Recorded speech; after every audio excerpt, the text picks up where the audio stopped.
আসসালামু আলাইকুম আরহামাতুল্লাহি ওবারাকাতুহু। প্রিয় দর্শকবৃন্দ, আজকে আপনাদের সম্মুখে একটা ভিডিও নিয়ে চলে এসেছি। একজন বক্তার বক্তব্য আপনারা শুনুন, তারপরে আপনাদের সম্মুখে আমি কিছু আমার কথা আপনাদের সামনে তুলে ধরব। আল্লাহর কসম করে বলছি, তাফসিরে জালালাইন পড়া যাবে না। তাফসির বিল রায় মাদ্রাসাগুলো পড়াই। আমি শিক্ষকদেরকে বলবো, আমি তাফসিরে জালালাইন 3 বছর পড়াইছি। আমার পড়ানোর ধরন ছিল, আমি তাফসিরে জালালাইনের ভুল ধরে পড়াইছি, ভুল ধরে তাফসিরে জালালাইন পড়াইছি। আমি তাফসিরে কাশাফ পড়েছি, আমি তাফসিরে বাইজাবি পড়েছি। তাফসিরে কাশাফ যে উস্তাদ পড়াতেন, আজও বেঁচে আছেন, সেই উস্তাদকে বলেছি এই আয়াতগুলোর অর্থ ভুল করেছে। আল্লামা জামাকশারি যত বড় পণ্ডিত হোক না কেন, তাফসিরটা ভুল হয়েছে। তিনি মুতাজিলি মতবাদের ছিলেন। তাফসিরে বাইজাবি শব্দে শব্দে অর্থ ভুল করেছেন। আমি যদি তাফসিরে বাইজাবির ভুল ধরতে পারি, তাফসিরে জালালাইনের ভুল ধরতে পারি, তাফসিরে খাজানের ভুল ধরতে পারি, তাফসিরে কাবিরের যদি ভুল ধরতে পারি, বলতে পারি ভুল। আমি বলতে পারি তাফসিরে মারিফুল কোরআন পড়া যাবে না, ভুল হয়েছে তাফসির। তাফসিরে তাফহিমুল কোরআন, আল্লামা আবুল আলী মওদুদী রাহিমাহুল্লাহ তিনি নিজের ব্রেন ভিত্তিক তাফসির করেছেন, তাফসির সঠিক না।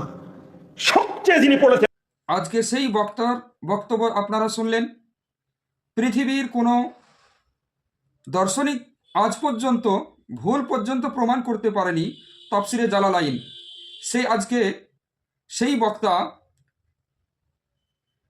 মুজাফর বিন মহাসিন আজকে বলছে তাফসিরে জালালাইন এত বছর পড়ালাম, তো আমি প্রত্যেকটা পড়ার পরে দেখলাম যে কিছু কিছু আয়াত ভুল আছে। মজ্জাজ সেই ব্যক্তি নামধারী একজন আলেম, তার যোগ্য নাই, সেই কোরআন হাদিস পড়তে জানে না। আজকে তাফসিরে জালালাইন সারা পৃথিবীতে দার্সে নিজামিয়া মাদ্রাসায় পড়ানো হয় এবং সরকারি কলেজ, সরকারি মাদ্রাসায় পর্যন্ত পড়ানো হয়।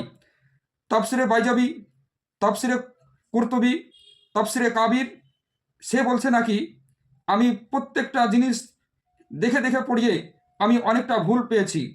প্রিয় দর্শক, আজকে নামধারী ইমাম, নামধারী মৌলবি বক্তব্য যারা দিচ্ছে, আজকে তারা কিভাবে কোরআনের ভুল ধরে বেড়াচ্ছে, কিয়ামত পর্যন্ত পাবে না, তারা তো পড়তেই জানে না।